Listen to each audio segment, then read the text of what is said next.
Hey, how you doing, everybody? This is Ray from the Internet Glass Network. Auto-glass.com. I have a real cool thing to show everybody. Okay, and this mirror fit. This is a vintage, actual OEM made by Plymouth, which was Chrysler back then. Okay, I mean, you can even see, I don't know if you can see this, but there is the, there's the Chrysler emblem, okay?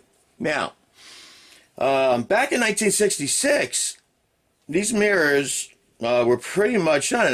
The driver's side mirror, I think, by 1966 was required that were put on cars. They were basically two holes here with a little gasket, and they were actually drilled into, I think, the door of the fender.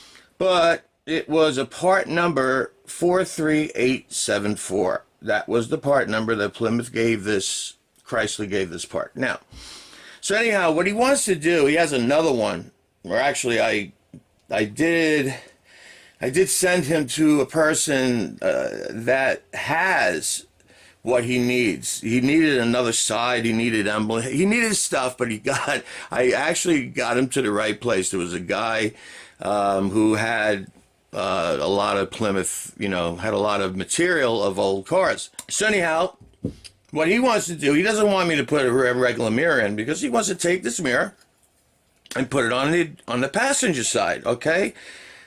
These mirrors were actually, because as they went this way, okay, that would be your passenger side. It would be on the fender. That'd be your passenger side. Then you'd have it on the driver's side, okay, and the little ball here, you could do anything with the ball. Go up and down, sideways. So, he asked me to make him a custom mirror made out of convex, meaning objects may appear, but back then, they either didn't have a passenger side or a driver's side. I mean, they only had driver's side, but this is a convex mirror, and they didn't have these back in 1966, okay? This mirror should have objects may appear on it. However, they didn't. So I have a convex mirror. We have this we've made these custom. So if you ever need a convex mirror put on one of your antique assemblies, chances are we're going to have it, okay? Because the company in which made these mirrors, I pretty much, I bought the company out. So I do have these mirrors, believe it or not, but the company did make these convex mirrors for these mirrors to replace. Okay, so anyhow, how do we get this mirror out? I'm going to put this somewhere safe. How do we get this mirror out, the glass out? Okay, well, it's simple, and I'm going to show you. Now, if I remember, these mirrors had pivot glue patterns, one here, one here, one here, one here, but I'm not sure until I break it. So we're going to go hammer. We're going to, get a hammer. Get a hammer. Okay. Put on eyewear. Okay. And all that stuff. So, I'm using a glass. You see, I have a glass cutter that has a ball. So you would use some kind of a object. Now, here's the inside of his mirror. Let me show you. And like I said, it had the 4 pivots. So let's get rid of the old glass. This was what they call first surface chromium. Now, first surface chromium, it's translucent, and the first surface chromium they used back in 1966 was pretty much what they have today. It was a 40% translucent mirror, which meant that when light hit the mirror, it would absorb 40% of the light. This way, you weren't really blinded, really, really badly blinded. But I do want to show that. I don't know if you could see through it. Okay, I'm really apologizing. But it is translucent, okay? I'm going to show you a piece of flat glass. This is a regular flat glass mirror. And as you see, you can see through it. So it's the same material. So if I was to put a Chinese mirror in here, you would not see through it, okay? It would be just like a mirror in your bathroom. So we're not going to get into that right now. So what I'm going to get into is how we're going to do this. Now, we use the silicone, and this is a non-latex based silicone, okay? But first, what I want to do before I install it is I want to dry set it. Or OA, which is overall. So what we're going to do is we're going to glue these little circles. And now I'm gluing it pretty high. For the reason is convex mirror is curved. Now what we're going to do is we're going to clean this mirror before we put it in, of course, so that it's, you know. Now you have to use a non-latex based silicone. You can't use, that's what they use, stainless steel. Okay, this is 1966. Stainless steel, chrome plated stainless steel. Now back in 66, the chrome, like I say, it was chrome plated, but it was on stainless steel.